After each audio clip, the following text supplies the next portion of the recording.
Well, it says we're live. Hello, hello. It's Facebook Live, and it's 4 o'clock Pacific, 5 o'clock here in Costa Rica, 7 o'clock on the East Coast, midnight in Dublin, 1 a.m. Wednesday morning in Paris and Rome, 8:30 and 9:30 Wednesday morning in Australia. I never remember what time it is in New Zealand, and it's Facebook Live. Hello, everyone. Great to be with you. And we've got my friend here today, Nathan Crane. And I want to tell you a little about Nathan. I'm going to read this to make sure I don't forget anything. He's just a wonderful man with a beautiful family. Nathan is an award-winning author, inspirational speaker, plant-based athlete, event producer, and 18-time award-winning documentary filmmaker.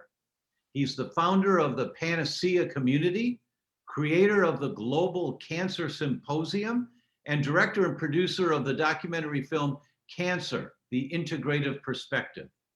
With 15 years in the health and wellness field, Nathan has reached millions of people around the world with his inspiring messages as a regular contributor to a number of national magazines, television and radio interviews, conferences, expos, summits, and podcasts. And with that, Nathan, welcome to the show. Dr. Tom, thanks for having me. Oh gosh, it's a pleasure. I always love spending time with you, and I appreciate you having me on your show. Well, thank you. So you're one of the guys, there's a couple people in the world that have brought together the world experts on cancer as one of your projects. You've had a couple of projects on this. And there have been so many startling statistics and revelations that have come out of your events. Give us a couple of the ones that still stick in your head as, I didn't know that. Wow.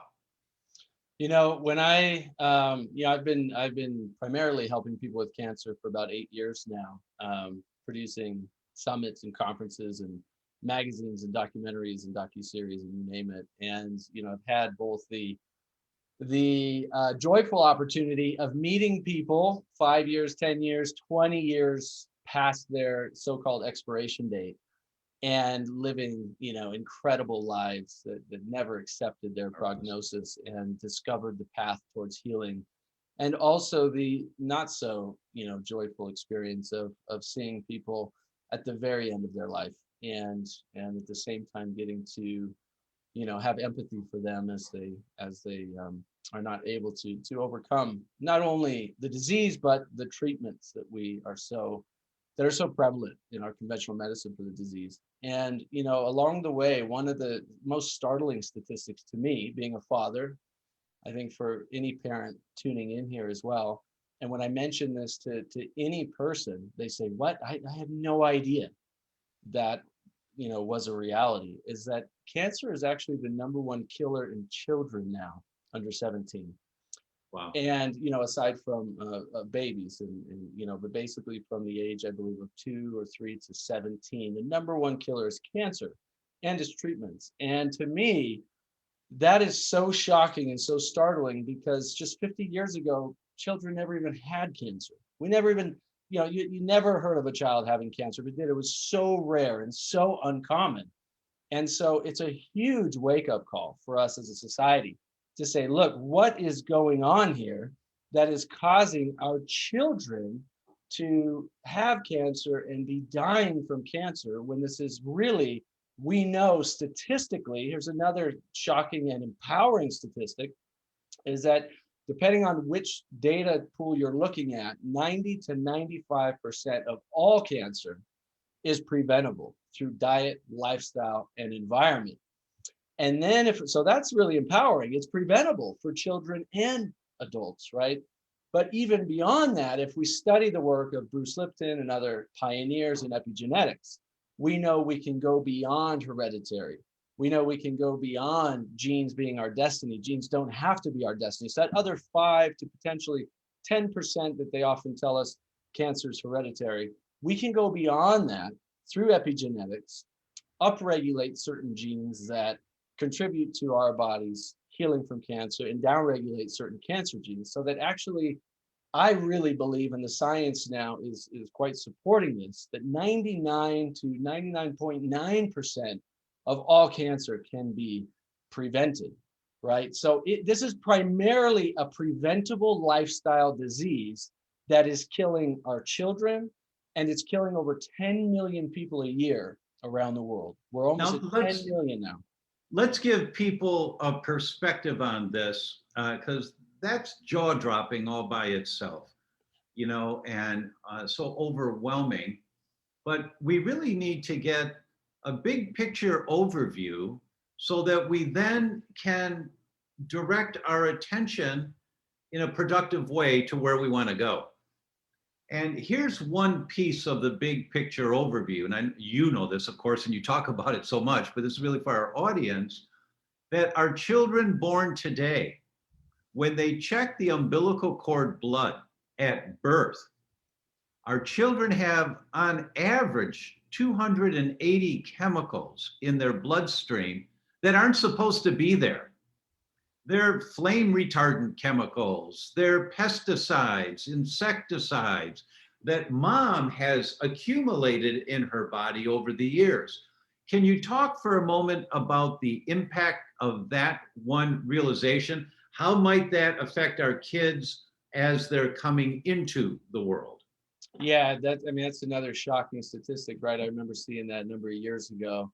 I saw the studies on that, and that just blew my mind. But it also makes so much sense why our children are already so predisposed to so many diseases today: autoimmune disease and cancer Right. and diabetes, and you name it. All of these primarily metabolically related diseases, right? And primarily preventable diseases. I was giving a lecture maybe a week or two ago to a Pilates teacher community, and they were actually in the UK. And one of the instructors said that they had cancer, and they went through cancer, and they are a cancer survivor, and they were talking with me about, we just don't know why we get cancer or why I got cancer. You just never know. And I had to stop them right there, and I said, the reality is we do know why we get cancer. We understand the causes. It's very clear in the scientific community. Cancer is not something you catch. It's not something by chance. It is very well understood what causes cancer, what causes healthy cellular respiration to break down into chronic cell fermentation and become cancerous. We know the primary causes of cancer. The problem is most people don't know this, right? The general public doesn't know this information. I didn't know it until my own grandfather passed away, not only from cancer, but then the treatments of cancer, and sent me down this path of just obsession of wanting to learn everything I could, and then help disseminate that information to as many people as possible. And so when you understand the causes of cancer, then you can be so much more empowered to say, okay, I know what's causing this. I'm going to do everything I can to mitigate these causes, reduce these causes, and in many cases, eliminate 80 to 90% of them actually quite easily by simple lifestyle choices. And so when you're talking about children being born with so many chemicals already in their bloodstream, over 280 chemicals in the umbilical cord, as you said, we know for a fact there are many chemicals, many toxins that are probable, known, and probably, basically there's three different forms of carcinogens, right? That you can look at these different forms of carcinogens, which make up thousands of carcinogens. And there are so many of these toxins that are known carcinogens, meaning we know they cause cancer. And these are many of the chemicals you're talking about. These chemicals that are in the umbilical cords of children, many of them are known carcinogens. And we know how toxins affect the body in a multitude of ways. And I would even go to venture to say, we don't even know all the ways that the toxins are impacting the body, right? Right, of Because we're course. learning things every day, but we do know, whether you're an adult or you're in a fetus, you're a fetus in a womb, right? Or it's an umbilical cord, toxins basically affect you the same way, and they are Now, causing let chronic me, inflammation. Mhm. I'm sorry, I'm just talking for me because I can hear people's brains, and they're on overwhelm. Oh my God, what do we, oh my God, they're already, they're on overwhelm.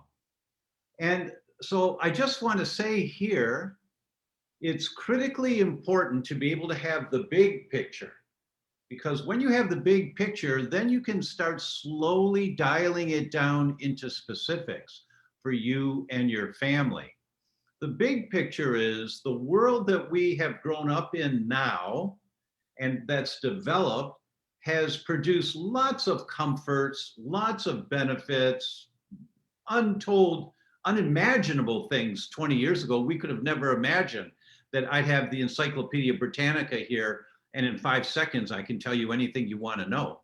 You know, we couldn't have imagined all of this technology we have, but the price that we're paying that is being suppressed from being upfront common knowledge is the potential toxicity of all of these things. And there's a whole world of this stuff. And the topic today is so important to understand from a big picture perspective so that you don't get scared and throw the baby out with the bathwater and just forget about the whole topic, but rather understand that it's all the little things we do that as you learn more of these little things that make such a big difference. I'm going to give one example that I'll come right back to you, Nathan. And that is plastic storage containers. None of the people who follow me better have plastic storage containers, or I'll come to your house and I'll take them out, right? You need to get glass storage containers, because when you leave your food in plastic storage containers and put in the refrigerator, the next day the food has phthalates in it from the plastic. Those are the chemicals used to mold plastic. And phthalates are neurotoxic, extremely toxic to your brain and your nervous system. Just Google phthalates and neurogenesis, and you see, oh my God, look at all the studies. How phthalates inhibit your brain from functioning properly and from new cells developing properly. And there's so many other things like that that you have to learn, but it's one step at a time. So for those of you that are starting to feel overwhelmed already, take a deep breath. There's no way you can grab all of this in one sitting, you know, but it's just the accumulative base bits of knowledge that are going to allow you to move forward to protect yourself and your family. One more thing, Nathan, I always have to do this, and I delayed a little bit, is to do some shout outs. So the first shout out is to Gwendolyn Jones, first one on today, and Gwendolyn's in New Zealand. Hey, Gwendolyn, thanks so much for being here. Kathleen's in Michigan, Kat's in Kentucky, Terry's in San Diego. Trudy says, you're frozen on my screen. Reboot, Trudy. Shakila says, hi, does being blood type O positive give any important information for my health? And are there special things I should or shouldn't do? Thank you. I'm going to answer that one. It doesn't really relate to the cancer. Well, it may. I'll let you tackle that, Nathan. But blood type O's are the oldest blood type on the planet, our most ancient ancestors. And our most ancient ancestors were not farmers. They were nomads. They followed the herds. So their physiology developed and grew and survived and reproduced by having more meat in their diet. So if you're blood type O, it's the only blood type that I've ever seen clinically in practice. You know, there's a book, Eat Right for Your Blood Type, and all of the follow-ups that occurred from that. It's a good concept. And clinically, consistently, blood type O's are the only blood type that I've seen consistently. I know this person's going to get better if they start doing more of the blood type O approach, which is more quality protein, less carbohydrates. All of the other blood types in the concept of eat right for your blood type, some people it works, some people it doesn't. There's other factors that come into play, but clinically what I've seen, every blood type O, and the worst of the worst are vegetarians that are blood type O. They're wanting to be healthy and they're not getting enough quality protein and it's making them sick. So Nathan, do you want to add any comments about blood type or blood type O? You know, that I stay away from the blood type conversation when it comes to cancer primarily. The only thing I would add in there is that when I've done interviews with other doctors, medical doctors like Dr. Joel Furman, who works with thousands of patients clinically with all kinds of blood types, and I've asked him this question about blood type when it comes to cancer or healing in general. And he primarily puts all of his patients on a plant-based vegan diet and sees tremendous healing results. He's told me that actually blood type for his patients hasn't made any difference whatsoever. He still sees all the same healing benefits on that kind of very nutrient dense and a higher, and when you're saying protein, they're on a moderate to higher plant-based protein regimen as well, which may have something to do with it. But he sees tremendous benefits with them. So other than that, I don't dive too much into the blood type piece because I've also done interviews with people who've reversed stage 4 cancers with all kinds of different blood types and following various programs and protocols.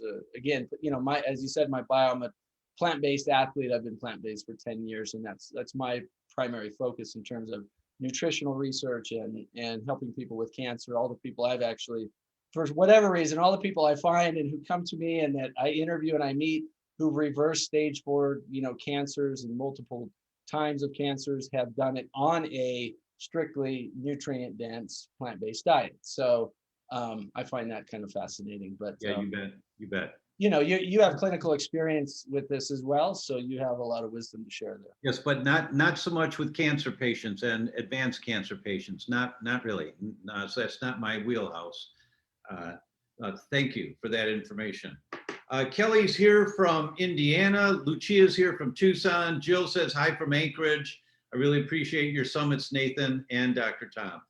Kat says, can you talk about GMO sugar and how it affects cancer, and then the benefits of high doses of vitamin C to help cancers? Yeah, I mean, let's just talk about sugar in general, right? Any processed sugar is going to contribute to a negative result if you have cancer, you're trying to prevent cancer. I mean, the number one thing you should do if you want to prevent cancer or work towards reversing cancer is eliminate all processed sugar from your diet. That's an easy thing we actually all can do with a little bit of discipline, a little bit of knowledge.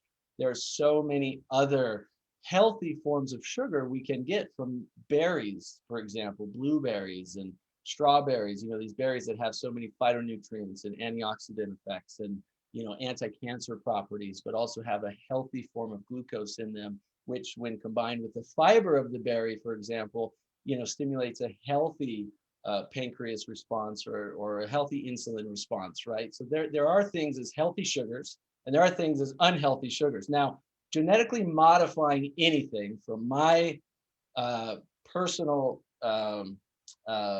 perspective, I think the number one reason we have so much cancer today. So let's go back to the big picture, like you said, Dr. Tom. I really believe the biggest reason we have not just cancer, but a proliferation of every disease on the planet just exponentially increasing year after year, decade after decade, is because we have left our connection to nature. We've become more disconnected.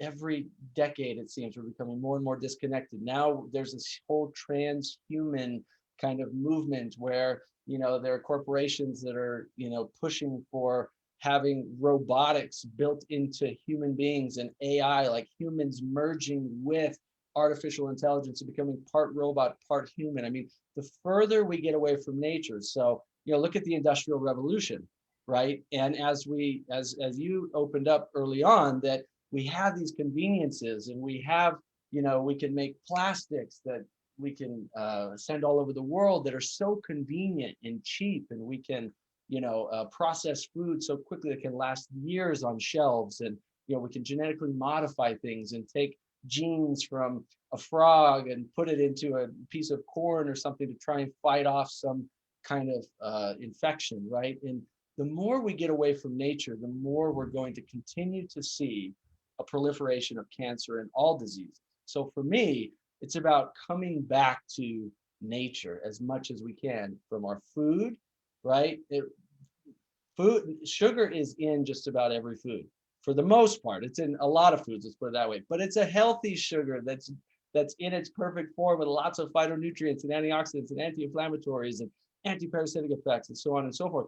Take it out of that food and process it. Now you have something that's going to contribute potentially to diabetes, to autoimmune disease, to cancer. So one, eliminate processed foods and eat as natural as close to the earth as you possibly can. I'm And going to two, give an example of that. The example is children in Jamaica. Children in Jamaica chew sugar cane all day long, and they don't get cavities, but right, they're doing sugar cane most every day because they're chewing on the bark, and they get the sweet out of it, but they're also getting the fiber. They don't get cavities. So that same concept goes into play in what we eat. And as Nathan said, the fiber in the raspberry is just as important as the pleasantry of the sugar in the raspberry. That's a great overview concept, just a great overview concept. Thank you for that. absolutely. Yeah. So I mean that's a pretty everything that I teach comes back to let's get as close to nature as possible, right? I mean, I could share quickly what we know are the top 6 causes of cancer, right? And when we know these causes, then we can have a bigger picture of, okay, I know what causes it. It's not a mystery anymore. And then you can be empowered to start doing these things we're talking about. Get rid of plastics, replace them with glass, get rid of processed sugar, eat whole foods, right? These are simple things we can do every day to take back control of our health that actually make a huge difference. But I can go through these quickly and then maybe we could just talk about 1 or 2 of them, right? But basically we know there are really 6 core causes of cancer. One of them is chronic inflammation. The second one is elevated blood glucose. We talked about sugar. The third one is environmental toxins. We've been talking about that a bit and how to reduce our toxic burden, our toxic overload on the body, right? One we haven't talked much about, but we certainly can because I think it is probably one of the most important is stress. The 5th one is an unhealthy diet. We might get into a little bit more of that. And then the 6th one is lifestyle behaviors.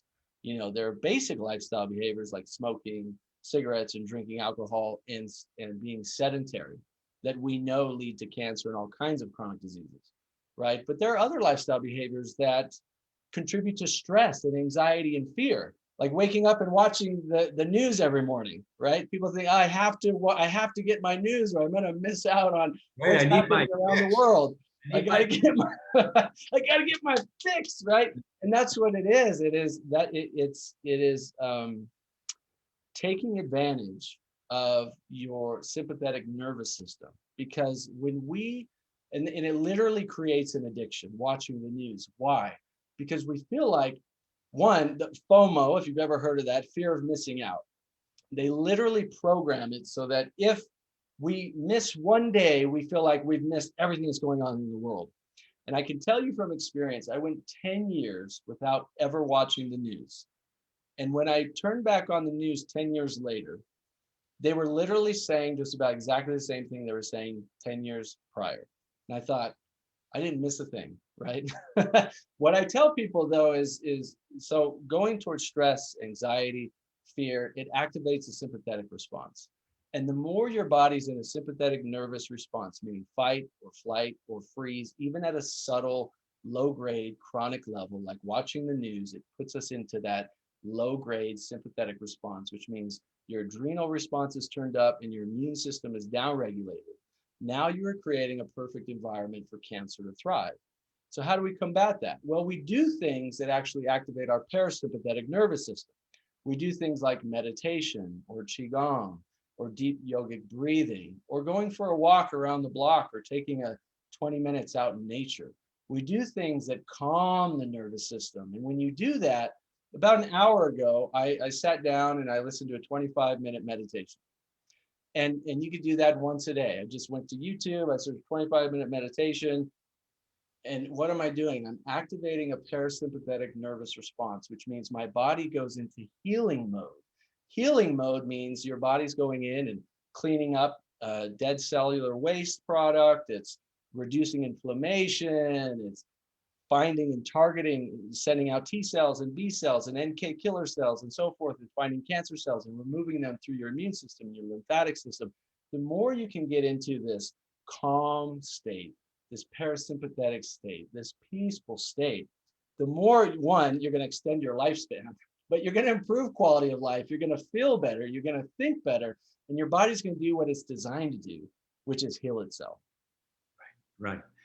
Kat had a second part to her question after the sugar. She asked the benefits of high doses of vitamin C to help cancers. Yeah, so there's a lot of studies on vitamin C, not only for cancer, but for so many functions in the body, especially high dose, and you can actually, if you're doing intravenously vitamin C, you can get, at a practitioner's office, you can get upwards of 100 grams of vitamin C at a time. You can never take that orally, and it would probably make you sick. But intravenously, you can do that, or even liposomal. And so there are so many benefits to high dose vitamin C. We know it's antibacterial effects and anti-inflammatory effects and antiviral effects and anti-cancer effects, and you name it. So when you do start dosing up vitamin C, like so a daily, I've done a lot of research on vitamin C, and there's a lot of, it's pretty clear that if you're just looking for daily maintenance for general health, you could take between 300 milligrams and 500 milligrams of vitamin C a day.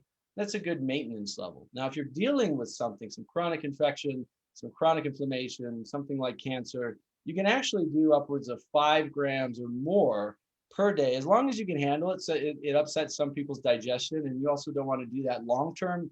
Just like any kind of nutraceutical type approach, you want to cycle on and cycle off, and ideally under the guidance of a practitioner who knows what they're doing, maybe like yourself, Dr. Tom, or your own functional medicine or integrative medicine practitioner. But you can certainly dose up vitamin C. And if you go liposomal vitamin C, you can go up to higher doses without the impact on the gut, up to 20 grams or more per day for short periods of time, a week, 2 weeks, 3 weeks, cycle off, cycle back on, cycle off, cycle back on. Just go to PubMed, type vitamin C cancer, and you will find hundreds and hundreds of studies on its benefits. Jennifer has a question. Is a problem with estrogen metabolism, high estrogen, a warning sign for possible cancer in women? It could be. I'm not a doctor. I'm not a practitioner. I stay away from some of those very specific, detailed individual questions like that. So I would say I'll do that one. I'll defer to you, Dr. Tom. There are 3 different estrogens women and men bodies make. And each of those estrogens can go down one of 3 different pathways, 2, 4, or 16 methoxyestrogens. The 2, very, very cancer protective. The 16, not so protective. The 4, very dangerous to have high levels of 4. So there's a 216 and a 2-4 ratio when you get a comprehensive blood test to see. Estrogen is not bad for you, but what your body is doing with the estrogen can be a problem. It's the same with testosterone. Testosterone is not bad for you, but it's what your body is doing with it. So there's specific tests that you can do that will identify how your body is working with that hormone right now, whether it's estrogen or testosterone. The laboratory that I really like for these kinds of very specific function tests of hormones is Meridian Valley Labs. And if you go to Meridian Valley Labs as a general person, the general public, they've got lots of good information there, and you can download information about some of these tests, take them to your doctor and say, hey, do you know about this? And they probably won't, right? But give them the articles to read and say, would you order this test for me? Because it can make a world of difference. If you find that your 216 ratio is not good, that's a big warning. That's a big warning that you may be heading down the path of high vulnerability to developing a estrogen-related cancer. So it's not the level as much as it is how your body is using the hormone that makes the difference. One more side to this is that many, many women have symptoms of high estrogen, and yet a blood test shows they don't have high estrogen. Why? Because their body has accumulated a lot of these chemicals we're exposed to in our environment that are called endocrine disruptors, hormone disruptors. So if you lived downwind of a fertilizer factory as a kid growing up, and every day in the air there was this particulate matter from the unfiltered smokestacks of these toxic estrogenic endocrine disrupting chemicals, and you've accumulated that in your body, you may have a lot of these chemicals right now that are acting like estrogens on your estrogen receptor sites. So that's overwhelming information, but it's just another piece of the puzzle, that it's got maybe on the checklist of what you have to look at. And you can't do it all in a day or in a week. This takes 6 months to a year to really get a handle on it, but just doing a little bit at a time. Kim asks, can we reverse precancerous symptoms such as uterine fibroids and fibrocystic breasts? Simple answer, yes. Yes. If you look at a very holistic approach towards diet, lifestyle, environment, as we know, the top 3 contributors to cancer and precancer symptomology, or let's say elevated inflammation markers. There's a lot of things you could look at in terms of, you can look at circulating tumor cell count. So let me preface this first by saying we all have cancer cells in us every day, right? Whether it shows up on a PET scan or not, that determines whether you have a diagnosis, right? Now, if you look at some of the testing that could tell you, do you have cancer or not? Do you have cancer cells circulating? Do you have high circulating tumor cells, for example? If you look at your inflammatory markers, you look at some of these things, you say, okay, I may be out of balance. I may be heading towards a cancer diagnosis. Then you can really nip it in the bud. You can really take a very holistic approach: diet, lifestyle, environment. Clean up the toxins from your home, your food, your water. Top 3, clean up the toxins. Eliminate those toxins from the air in your home, from the water in your home, because that's most often that's the air and the water that we're consuming. The toxins that are on our lotions and creams and shampoos and deodorants and you name it, go 100% organic. Get rid of all of these processed chemicals that are inside all of these, body care products, and clean out the toxins from the food, which if you buy organic, you buy from local organic farmers, you buy from your farmers markets that don't spray, then you can really reduce the toxic burden on your body 80%, 90%, 95%. We say we live in this crazy world so filled with so many toxins. What can I do? There's nothing I can do. No, there's a lot you can do, right? Because what you put in your body and on your body becomes your body at a cellular level. Boy, that's a bumper sticker. That's a bumper sticker. That's a bumper sticker. There you go. And that's actually, that's from one of my modules that I teach in my Becoming Cancer Free Masterclass. And I go into depth on this because actually, when you put something on your skin, it doesn't go through the same organ filtration process as if you put something in your mouth. So it's actually a little bit more dangerous to put chemicals on your skin than it is to put into your body. If you eat something, you actually have, various detoxification organs that can help to eliminate some of that toxic exposure. But when you put it on your skin, it goes right into your bloodstream. So that's number one, get rid of all chemicals that are in your body care products and just buy organic. It's actually very easy. It's not that much more expensive, and you're going to feel so much better long term knowing that. It's shocking if you go to the environmental working group, ewg.org, and just look around at all the work they do and all the downloads they have available, and look at sunscreens and look at the sunscreen you're using, and they list the ingredients and how many of them are carcinogenic. Yeah. It's shocking. Well, how are they allowed to put this in the sunscreen? Well, that's all politics and paying off the senators and congressmen. I don't mean to be so blunt, but I do. They pass this legislation that has no teeth and is not really protecting us. When I interviewed Brian Vaisley on this topic, this has been a huge passion of his for many years, right? He said the body care industry is like the wild, wild west. It is so unregulated that they can put so many of these known carcinogens or probable carcinogens. Now, they can do it because they can test one at a time in its minute amount and say, oh, that's safe, right? It's not going to do anything. We know it's an endocrine disruptor. We know it, it's a probable carcinogen, but it's so minute, it's not going to harm anybody. but they don't look at it when it is combined with 12 or 15 other endocrine disruptors and probable carcinogens.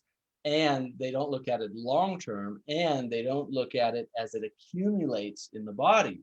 We know that a lot of these toxins get stored in the fat, they get stored in the various organs in the body, and they become actually quite difficult to remove, right? So that's why, cleansing and all kinds of herbs and different things you can do can help to remove these toxins. Sweating and sauna and exercise, what I call medicinal movement, things that can stimulate the detoxification processes in your body to get rid of these chemicals.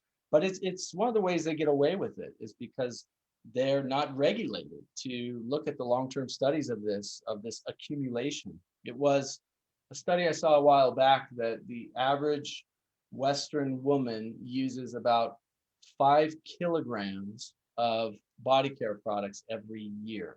Ooh, right? oh. That's about 10 pounds. I believe, if that number is correct, is about 10 pounds of, stuff. And a lot of this is, chemical toxic stuff that's going in the body. And we know it accumulates in the body. If you do the blood test, we know it's there, right? So eliminating those empowers you to say, okay, no more toxins in any of my care products. And now, because so many of us have been demanding this by the power purchase of our wallet, buying organic for years and years, there are so many options out there now for everything you could ever want.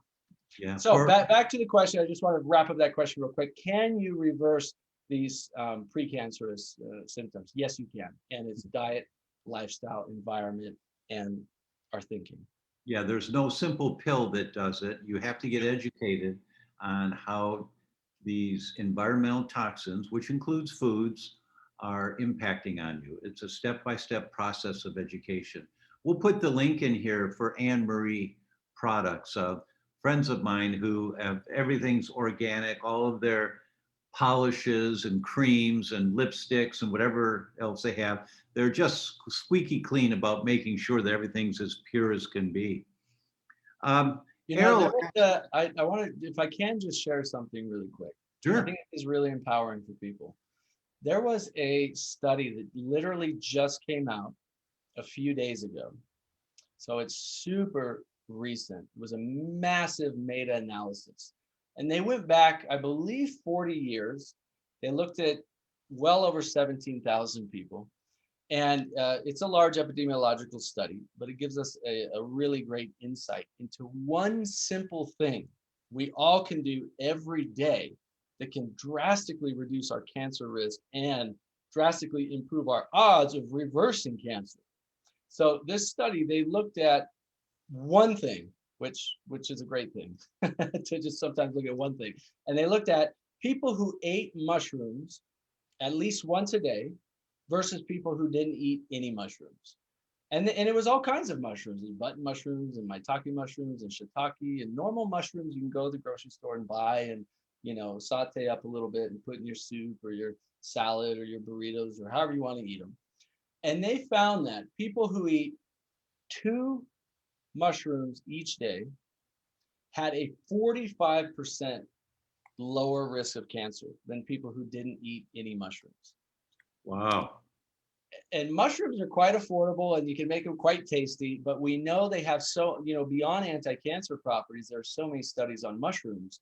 We know they are anti-parasitic, antifungal, anti-inflammatory, so many benefits from mushrooms alone. And they don't have to be these super high expensive mushrooms, medicinal mushrooms, if you will, even though we know reishi, or otherwise known as ganoderma, is one of the most well-studied anti-cancer mushrooms out there. I'm actually drinking a mushroom tea right now, which is a blend of 5 or 6 different medicinal mushrooms. It's another way it's a powder, right? It's another way you can get mushrooms into your diet. But just adding 2 mushrooms a day to your diet can drastically reduce your cancer risk. I just typed on Google meta-analysis of mushrooms and cancer, and it's the first thing that comes up after the ads. And in participants who ate 18 grams of mushrooms a day, the meta-analysis found a 45% decrease in the relative risk of cancer compared with participants who eat no mushrooms. That's a dramatic thing. dramatic. And you don't have to eat mushrooms every day. But if you have some mushrooms in your diet regularly, it's going to help. So for those that think, oh, I've got to do this every day, I don't really like mushrooms too much, don't think like that. You know, I love sauteed mushroom and onions with some garlic in there. I just love that. Some people don't, but if you can find a way of using mushrooms on a regular basis, it's going to help you. It's going to help. That's a great study. Thank you for sharing that one. Maddie has the question, 2 months ago, had my second lumpectomy surgery with sentinel node biopsy. Everything came back negative. Good, Maggie. Was diagnosed with rare papillary breast cancer stage 1A. 2 weeks after surgery, I've had my symptoms of overall body weakness, especially in my legs. Extensive blood work shows nothing out of the ordinary. Could my symptoms be due to the nuclear tracer that was injected into my body so that the sentinel node would light up? Getting ready to have an MRI body scan. So I'll leave that one. I'll leave that one for you, Nathan.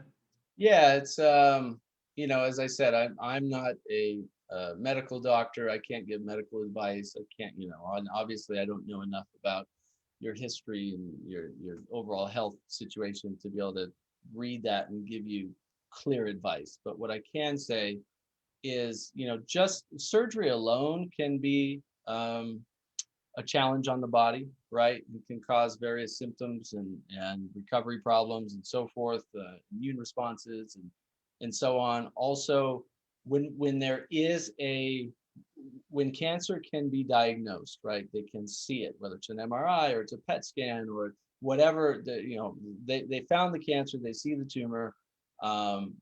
When it can be diagnosed, we already know that the cancer is not only in that one area; it is throughout the body. Now, it may not be proliferated enough to show up as metastasis, right? We wouldn't say it's metastasis until it's maybe stage 2 or stage 3.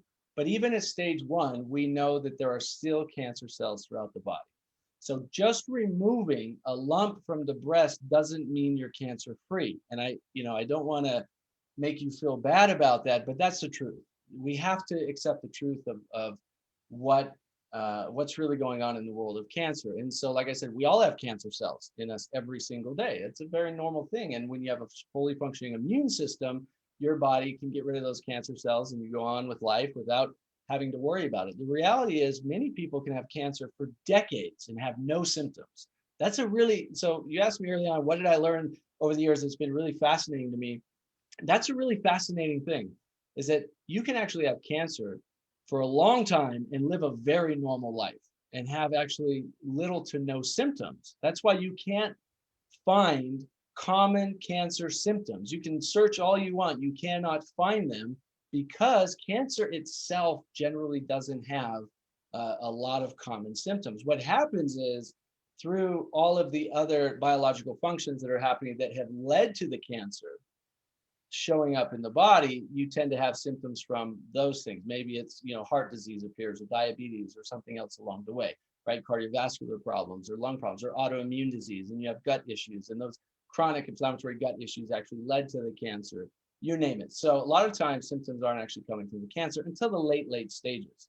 We look at cancer and we think bald, sickly, weak people in the hospital.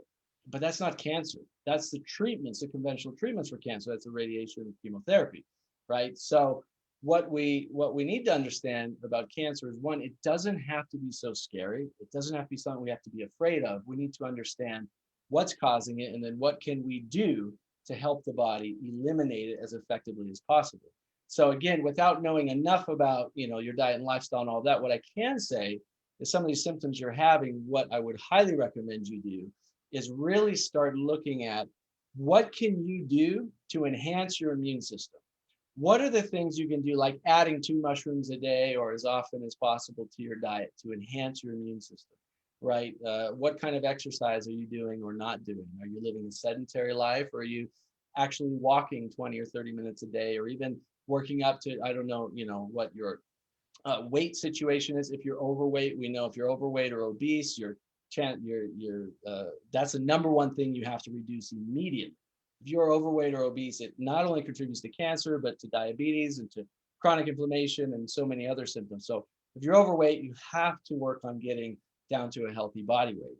And you can do that in a number of ways, right? So we have to look at it again from this holistic perspective, from this holistic approach, and focus on this is the simple takeaway always. Dr. Thomas Lodi, I love it. He said it best in my documentary. He said, there is a cure for cancer. It's called your immune system. And when you have a fully functioning immune system, you won't have a cancer diagnosis.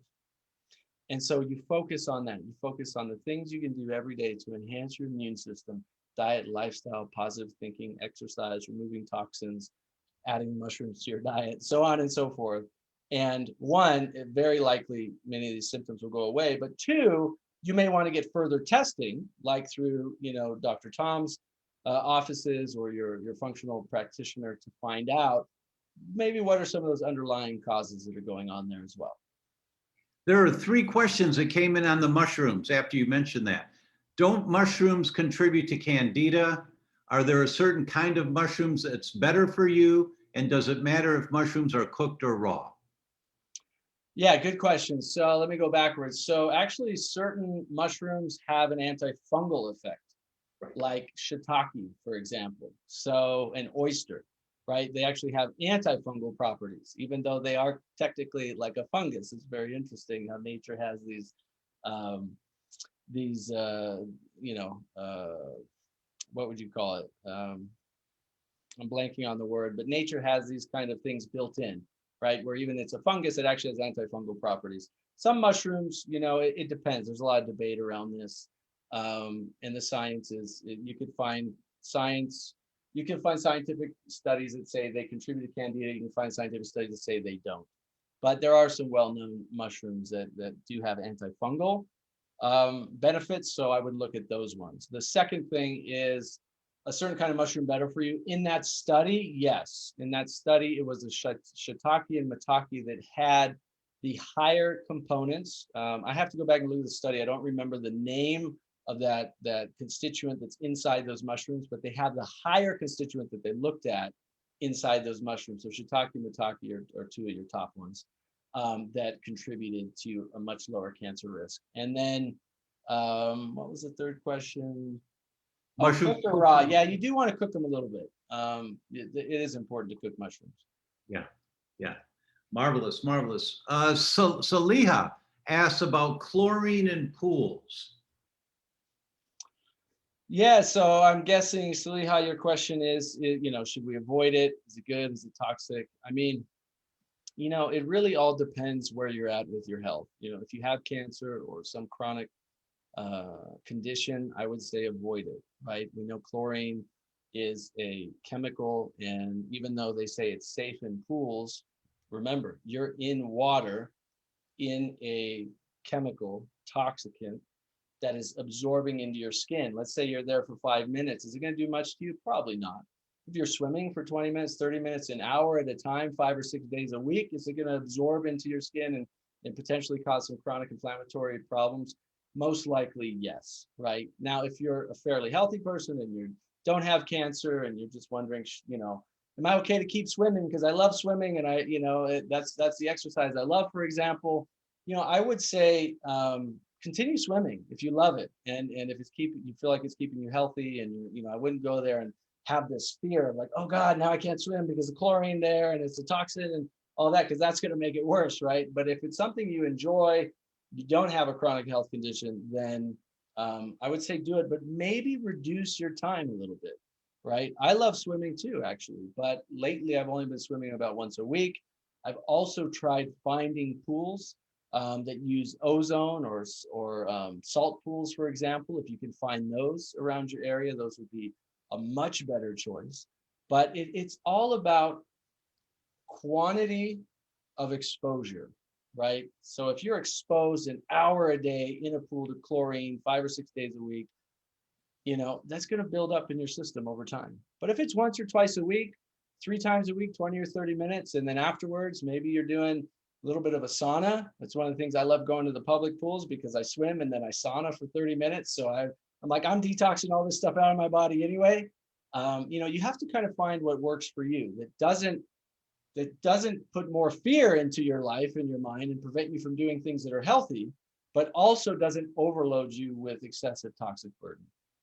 I think that's a really important point about overload, that some people cannot handle being in a chlorine pool at all because they've already crossed a threshold of vulnerability, and others can go in a couple times a week and not have any detrimental effects whatsoever. One of the things that you can do is if you do a blood test and look for antibodies to chlorine. If you have antibodies, that means your immune system is saying, this is a threat. I need to fight this thing. So that's one way of telling if being in a chlorine pool is okay for you or not. Lucia is asking, are dry mushrooms the same? From that study, it's not clear, but in general, dried herbs, dried berries, dried just about anything from nature, if it's just, dried at a low temperature in a dehydrator or it's sun dried, for example, you're going to get basically primarily the exact same benefits from it. It may be slightly reduced because that's a slight process, right? The more we get away from its natural state, we are processing. But it's still, you're going to get a ton of benefits from it. The only difference is you're not getting the water content that's in it. So if you're eating a lot of dried things, they can dehydrate you because your body has to rehydrate that dried thing. So, yes, you're still going to get tremendous benefit from dried mushrooms, but you may need to up your water intake a bit more, which you should do anyway. Right. Let's see. Kim Gallen asks, what about skin cancer versus absorbing vitamin D? I love that question. I literally just gave an entire hour-long presentation on that exact topic. And if I can, I don't know if I can share my screen here, if I have the ability to, but I could share a slide from a ton of research I just did on this topic for a presentation that's going to be shared. This is a sneak peek into a presentation for an event that's actually not out yet. So it might be kind of interesting to share with people. All right, team, let's make sure he can share screen.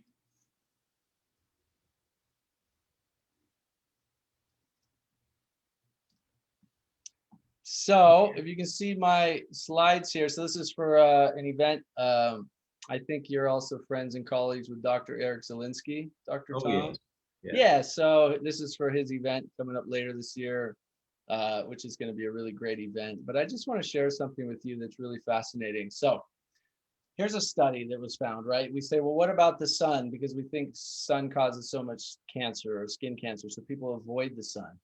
Well, here's a really interesting study. So obviously the number one thing about skin cancer is that we don't want to continuously get burned again and again. We just, the more you get burned, the more you burn your skin. See if I can show this whole slide. That might be better. Oh, I don't know if that's showing the whole slide. Anyway, the more you are burning your skin, the more likely you are to potentially get skin cancer. But you absolutely need the sun to assimilate vitamin D in your body. And so what they found was a 2006 World Health Organization report. They actually found that the global burden of disease due to ultraviolet radiation only accounts for 0.1% of the global burden of disease in disability adjusted life years. On the other hand, right, so basically what that means is that only 0.1% of all disease, including cancer, is due to excessive sun exposure. On the other hand, the same report states that it's a much larger disease burden of 3.3 billion dailies, disability adjusted life years, 3.3 billion life years lost because people aren't getting enough sun. So what that means is more people are vitamin D deficient because they're not getting enough sun than people who are getting too much sun and getting skin cancer. Here's a really fascinating thing. When you research about skin cancer and try to find the scientific evidence that conclusively proves the sun causes skin cancer, it's actually not quite as clear as we have been led to believe. And the reason I think that is because I think what they're not taking into account is all of the toxins from the sunscreen, the lotions, the makeups, all of these things on the skin reacting with the sun, causing these potentially mutagenic effects, which may be breaking down cellular tissue, causing chronic fermentation or DNA damage, potentially leading to cancer. Now, again, I'm not, that's my belief based on the research I've seen. And that's not very clear in the literature yet, but it's a pretty easy, kind of reasoning, logical place to get to when you look at a combination of what's happening, right? So my takeaways are: one, you actually generally need more sun to get enough vitamin D for what is vitamin D, Dr. Tom? It affects 3,000 genetic expressions in the body, I believe, last time I saw. Is that right? Every cell in your body has receptors for vitamin D, every single cell. There's only two substances I've ever read about that have that, receptors on every cell, and that is thyroid hormone that controls the function of every cell, the metabolism of every cell, and vitamin D, every cell of your body. So thousands and thousands of genes are impacted by vitamin D levels. Yeah, there was a study done this past year with COVID, right? There was a few studies, and they found that one of the most commonalities of people who had very negative effects to COVID were they had vitamin D deficiencies. So vitamin D is very important. We need to get it from the sun. If you're at a parallel above, I believe it's 40 degrees. I have to double check. Basically, if you're above, New Mexico, above Arizona in the United States, is very hard, especially Colorado and above. It's very hard to get enough vitamin D from the sun, right? So it would help for everybody to take some vitamin D supplement, but certainly all of these things you should always test, right? You should always get testing and see what your levels are. But majority of the time, we know that most people are actually vitamin D deficient and could benefit from more sunshine. Just don't stay in the sun until you get burned. That's pretty common, pretty basic. Shanquila has a question: is having the DQ2 or DQ8 relevant for today's topic? And those are the genes that are associated with vulnerability of developing celiac disease. And the answer is, Shanquila, not so much. Celiac disease, you have a lower risk of developing breast cancer or prostate cancer with celiac disease. You have a little higher risk of developing lymphomas if you keep eating gluten, actually a substantially higher risk. So in that respect, yeah, I guess so, DQ2 and DQ8, but it's not thought about as a higher risk for cancer if you are honoring that you're a celiac and you have to go gluten-free. It should not be a major factor for you. Babs is asking, would a mushroom liquid extract be a good choice? Yeah, I'd say any mushroom that you're going to take, whether it's liquid, it's powder, it's a tea, it's dried, it's you're going to cook with it. Fresh is always best. But then I make my own tinctures. We wild harvest plants here in the Southwest, and I make tinctures from it, and I use that as our natural medicine at home with myself and my wife and my kids. Tinctures are a great way to preserve and have medicine easy to take, right? But I would always say go for organic. Whatever you do, go for organic, because you don't want to be bombarding your body with more chemicals from pesticides and herbicides and fungicides and so forth that they spray on things that are not organic. That's so critically important. Our friend Jeffrey Smith, who runs the Institute for Responsible Technology, he's the go-to guy in the world to talk about GMOs and the impact. I think it's 57 countries that he has been an expert witness on government committees and commissions. He's been everywhere talking about this. And in his book, Genetic Roulette, he talks about how many, gives case after case after case of families who the whole family, the mother's fibroids disappeared, the child's attention deficit disappeared, the father's high blood pressure disappeared, when they went GMO free and they were purely organic, that when they reduced that major source of toxins again and again and again, people see results. One of the ones that really shocked me was a fertility specialist in the San Francisco Bay Area who has a 100% success rate by working with people in their food selections. When they go GMO free, 100% of them, if they have all the parts that are working, you know, enough hormone and the fallopian tubes are not blocked and the man has enough sperm count, high enough sperm count. If all the parts are there, but it's just not working, when they go GMO free, every single person conceived and had a healthy pregnancy.